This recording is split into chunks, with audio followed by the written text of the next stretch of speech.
Bienvenidos a Notown, hogar del mejor pastel de limón de Missouri, y casa de los leones de la secundaria Yorkshire. Rezaba la vieja y gran pancarta plantada en el kilómetro 15, vía a Notown, pero lo que este aviso no advertía es que además del delicioso pastel de limón, y ser la sede del equipo de béisbol con mejor anotación en el último campeonato estatal, es que Notown era un pueblo donde las cosas malas tendían a suceder, y peor aún, a no tener importancia, era un lugar donde la tierra era fértil, y la semilla de la violencia daba frutos, pero siempre de manera furtiva, pero eso no importaba ahora, ya que nuestro personaje no se encontraba exactamente en Notown, sino en sus afueras, en una pequeña y acogedora cabaña de madera. Eugene era un hombre simple, de estatura promedio, cabello corto y ojos marrones, no era gordo, pero por su contextura no se le permite describirlo como a un hombre esbelto, trabajaba en las oficinas de una pequeña empresa de seguros de vida, y tenía una casa bastante acogedora con un gran patio y un vistoso jardín. Había conocido a la mujer de sus sueños hacía muchísimos años atrás, y después de muchos halados, regalos, y todo ese torrente de atenciones que nace de un corazón enamorado, desistió ante no tener ninguna suerte con ella, y terminó aceptando la invitación a salir de una fulana que meses después terminó siendo su esposa. Se casaron en una pequeña ceremonia, y en lo que parecería poco tiempo después, ya tenían 2 hijos, un varón y una pequeña niña, lo cual no sería problema para Eugene, ya que él ganaba lo suficiente como para mantenerlos y darse un pequeño lujo de vez en cuando.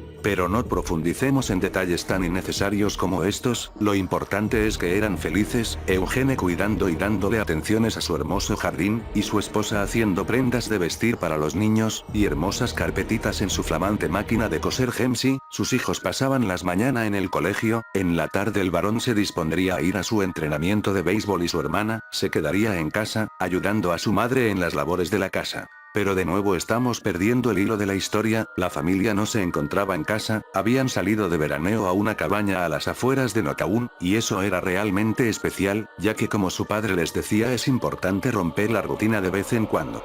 Pero el día de hoy no pudieron preparar una deliciosa barbacoa, ni tampoco ir de caminata por el hermoso bosque, y mucho menos salir de pesca al gigantesco lago que reposaba enfrente de la cabaña.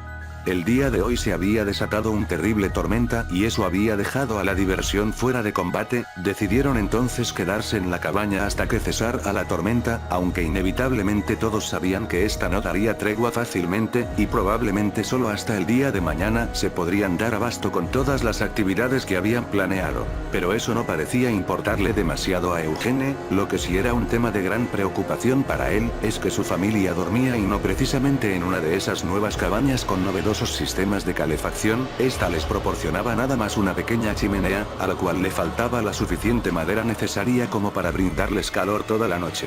Habiéndolo decidido entonces Eugene se preparó para salir, se vistió con un gran impermeable y abrió la vieja puerta trasera de la cabaña, ruido que levantó a su esposa, la cual al reconocerlo, le pregunta: «Eugene, ¿a dónde vas, Eugene? Debe ser demasiado tarde, acuesta a dormir conmigo y los niños». «No hay suficiente madera para pasar la noche, debo ir a talar un poco», respondió Eugene. La esposa automáticamente mira la pila de troncos que descansan al lado de la chimenea, y le dice: «¿De qué hablas, Eugene? Hay suficientes para pasar la noche, incluso para la barbacoa de mañana». «¿A dónde vas, Eugene? Necesitas descansar, acuéstate por favor». Eugene lentamente gira su cabeza hacia ella, y de manera suave le responde: «No, querida, no me pidas eso ahora, lo que realmente importa es que no hay suficiente madera, simplemente no la hay». Habiendo dicho eso, Eugene se aleja y cierra la puerta, camina un poco y siente como las fuertes gotas golpean sobre su impermeable. Esto lo distrae un poco, pero al ser totalmente irrelevante sigue su camino hacia un pequeño tronco, sobre el cual se encuentra un hacha, la agarra, y se pierde en la distancia. Su esposa se encuentra preocupada, por el hecho de haber ido a buscar madera cuando realmente no se necesita, por el hecho de que a pesar de la lluvia algún loco puede andar suelto en el bosque y atacarlo. Al fin y al cabo, a pesar de estar en las afueras, siguen en Notown, y en este lugar ese tipo de cosas pasan, y cuando ocurren nadie les presta atención. Pero no solo eso le preocupó, fue su mirada. En sus 20 años de matrimonio él nunca miró a nadie así, ni cuando los hijos de los Perkins arruinaron su jardín, ni cuando duró desempleado un tiempo y su familia sufrió de una leve pobreza. Era una mirada nueva y profunda, y le aterraba el hecho de no saber qué quería decir.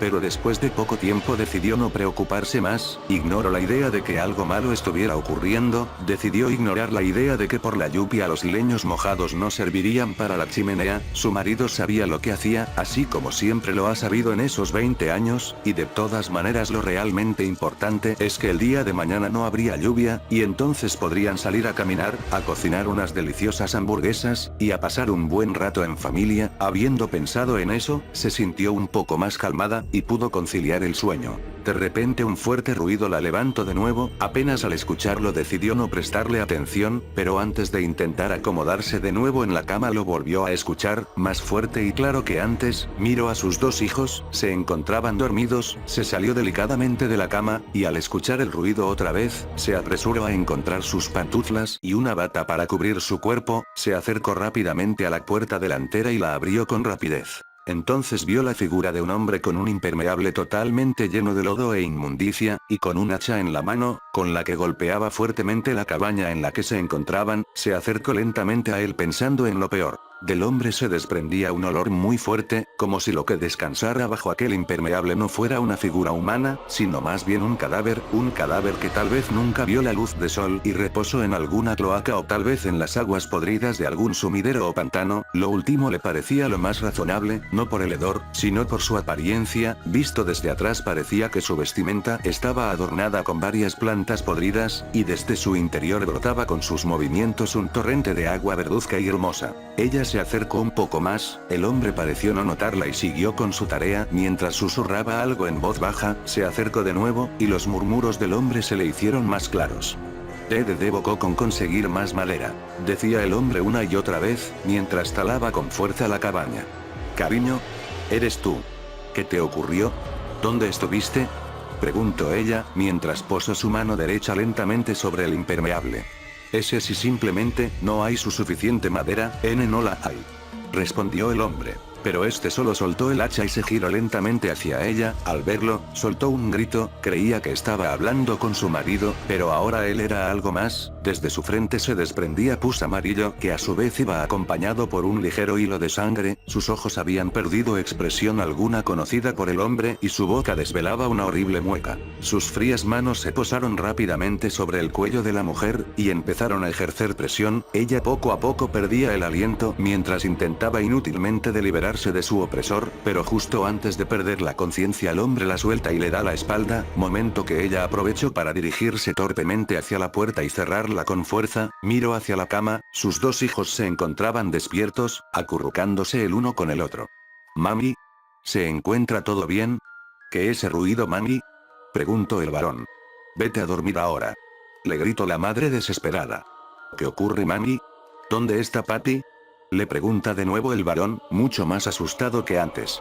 «Que se larguen a dormir», le grita con más fuerza la madre. Los dos niños, sin saber qué ocurre, se esconden de nuevo en las sábanas, esperando lo peor, no de la incertidumbre de aquel ruido ni de lo que sea que estuviera ocurriendo afuera, sino de su madre, que nunca les había gritado. La mujer se da cuenta de que al haber estado distraída, no había notado que los ruidos del hacha habían cesado. Entonces gateó torpemente hacia la ventana delantera y levantó su cabeza para mirar al exterior. Entonces logra ver la figura del hombre frente de ella, pero solo por unos segundos, ya que con un solo movimiento del hacha, este logra romper el vidrio del ventanal e inferir un corte realmente profundo desde el hombro de la mujer.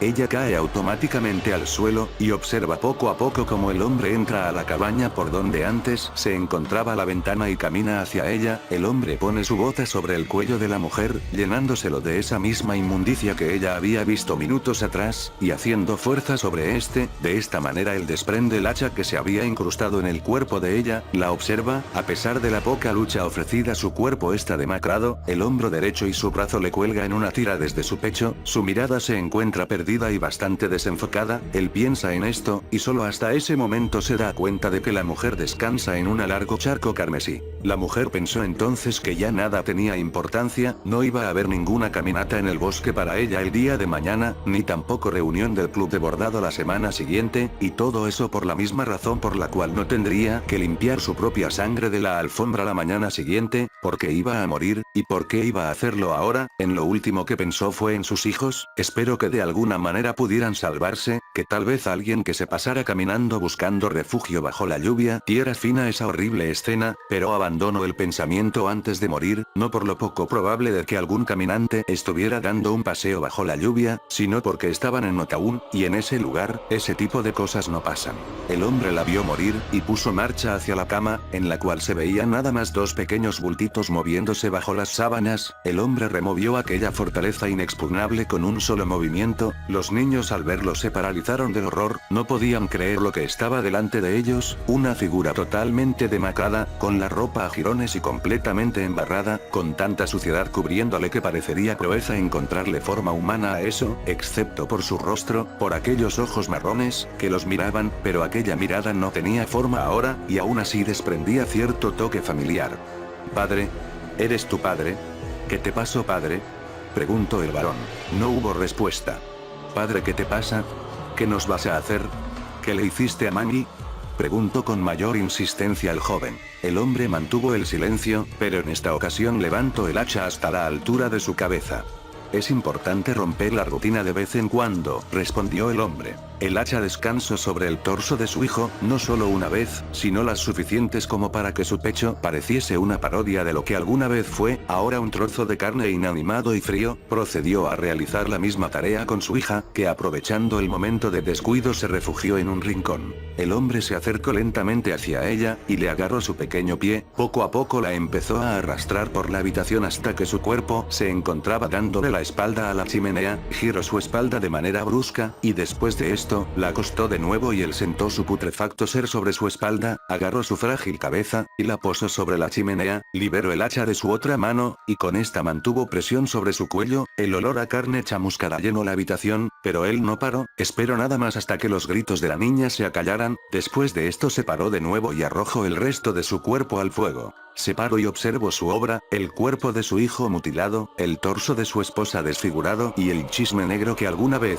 fue su hija descansando en la chimenea, y lloró y gritó como nunca en su vida lo había hecho. Lloró por haberse permitido llegar hasta ese punto, lloró porque nunca fue libre, lloró porque estaba cansado, y porque no podía hacer nada más. En ese momento tuvo una epifanía, su familia estaba muerta, él los había matado, y no estaba seguro por qué, pero lo realmente importante era que si él derrumbaba la cabaña, él se sentiría mejor consigo mismo. No sabía de qué manera, ni por cuánto tiempo, pero él sentía que era lo correcto. De esa manera, él agarró el hacha con todas sus fuerzas y empezó a cortar las vigas que daban soporte a la vivienda. Al terminar y al sentir que éstas se vendrían abajo, escapó rápidamente antes de quedar atrapado. Y desde afuera de la cabaña, pudo ver cómo ésta se venía abajo, y a pesar de todo, como la chimenea permanecía en pie, siendo un faro de luz ante la tormenta, una pequeña esperanza ante la adversidad. Pero tal esperanza se iba a desvanecer pronto, la lluvia del exterior amenazaba con apagarle. Entonces el hombre corrió hacia ella, sacó a los restos de su hija del pequeño esbozo flameante y procedió a añadirle los pequeños trozos de madera que yacían alrededor suyo, y fue ahí que finalmente se dio cuenta, y al percatarse lloró de nuevo, pero esta vez de una manera mucho más fuerte que antes, y empezó a golpearse a sí mismo, y a desgarrarse aún más la ropa. Eugene, ese hombre, al final se dio cuenta de que la madera húmeda no alimenta al fuego, solo lo extingue.